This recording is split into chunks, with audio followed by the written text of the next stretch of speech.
رسول اللہ صلی اللہ علیہ وسلم سے میں نے ایک حدیث سنی، یہ حدیث آپ نے سننی اور یاد رکھنی ہے کہ اسم اعظم ہے اللہ کا ایک ایسا اسم بھی ہے کہ جس سے اللہ کو پکارا جائے تو اللہ تعالیٰ وہ دعا فی الفور قبول کر لیتے ہیں، اسی لمحے میں، اسی وقت میں۔ اور ابو امامہ کہتے ہیں رسول اللہ صلی اللہ علیہ وسلم نے فرمایا وہ اسم اعظم سورت بقرہ میں بھی ہے، سورت آل عمران میں بھی ہے اور سورت طٰہٰ میں بھی ہے۔ کہا رسول اللہ نے بس مجھے میرے سامنے یہ بات کی تو میں سورت بقرہ کھول کے بیٹھ گیا، سورت آل عمران کھول کے بیٹھ گیا، سورت طٰہٰ کھول کے، یہ صحابی کا قول ہے، رسول اللہ سے سنا اور اس کے اوپر غور و فکر کرنے لگے کہ یہ کیا رسول اللہ نے بات کی ہے۔ کہا پھر میں سورت بقرہ کی اس آیت پہ پہنچا، اللہ لا الہ الا هو الحی القیوم، تو میرے ذہن میں آیا کہ اسی سے ملتی جلتی دو آیتیں آل عمران میں اور طٰہٰ میں موجود ہے، الف لام میم، اللہ لا الہ الا هو الحی القیوم وَأَنَتِ الْوُجُوهُ لِلْحَيِّ الْقَيُّومِ، یہ تینوں آیتیں کہا مجھے مل گئی اور مجھے پکا یقین ہو گیا،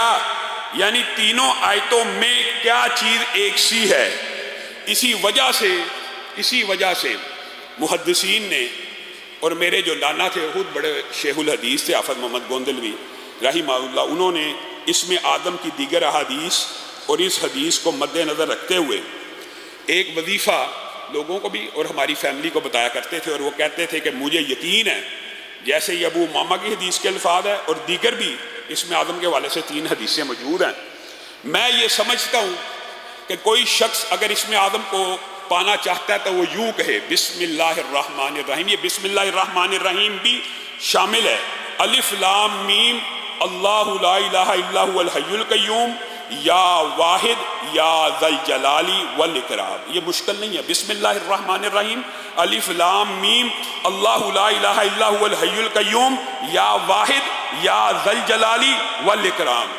اور ان کا یہ کہنا تھا، میں نے اپنے جتنے نمازیوں کو اور اللہ کے فضل و کرم سے تحدیث نعمت کے طور پہ کہہ رہا ہوں، ان کا ہی صدقہ جاری ہے،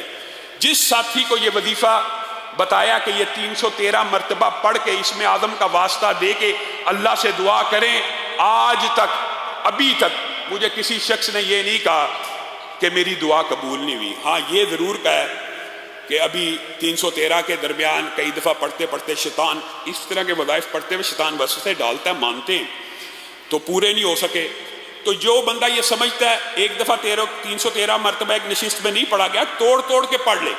کوئی حرج کی بات نہیں ہے، 7 دن 8 دن آپ تجربہ کر کے دیکھ لیں، یہ 313 مرتبہ اسم آدم کا وظیفہ پڑھیں، اور کوئی بھی دعا جو آپ سمجھتے ہیں، علماء کے پاس آتے ہیں دعا کرانا شرعی وسیلہ جائز وسیلے کی قسم ہے، لیکن آپ خود کیوں نہیں کرتے؟ اس اسم آدم کا واسطہ دے کر اللہ رب العزت سے مانگیں، اللہ تعالیٰ وہ دعا آپ کی اسی وقت قبول و منظور کرے گا۔ آج کے بعد یہ اللہ کا اسم ہے، یہ اللہ کے نام ہے، ابو امامہ کی اس حدیث سے اور محدثین کے استدلال سے آج کے بعد زندگی کے اندر اس وظیفے کو بھی اپنا لیجئے۔ اور اسم آدم کے حوالے سے جو باقی 2 روایات ہیں، ان میں سے ایک روایت یہ بھی ہے کہ رسول اللہ صلی اللہ علیہ وسلم کے سامنے ایک شخص نے کہا اللہم انی اسألک بانی اشہد انک انت اللہ لا الہ الا انت الاحد الصمد الذی لم یلد ولم یولد ولم یکن لہ کفوا احد۔ یہ وظیفہ بھی قاری صاحب موجود ہیں، جو معتکفین ہیں وہ قراء سے یاد کریں، اور جو ابھی تیزی سے یاد نہیں کر سکتے اس کو اسم آدم کے اس وظیفے کو بھی اپنے ذہن میں رکھ لیں، لا الہ الا انت الاحد الصمد الذی لم یلد ولم یولد ولم یکن لہ کفوا احد۔ تو رسول اللہ صلی اللہ علیہ وسلم نے فرمایا تھا اس شخص نے اللہ سے اسم آدم سے طلب کیا، اس کی دعا اللہ تعالیٰ ضرور سنے گا۔ اور جو تیسری روایت ہے اسم آدم کی، اس میں یا ذا الجلال والاکرام کے اور بدیع السماوات کے الفاظ بھی موجود ہیں، تو آپ کے لیے یہ تینوں چاروں وظائف اکٹھے کر کے یاد کر کے آیت الکرسی پڑھیں، یہ بسم اللہ الرحمن الرحیم الف لام میم اللہ لا الہ الا هو الحی القیوم یا واحد یا ذا الجلال والاکرام پڑھیں، اور یہ جو وظیفہ آپ کے سامنے رکھا یہ پڑھیں۔ اللہ رب العزت سے جو دعا کرنا چاہیں اسم آدم کے ذریعے سے اللہ رب العزت قبول کرتا چلا جائے۔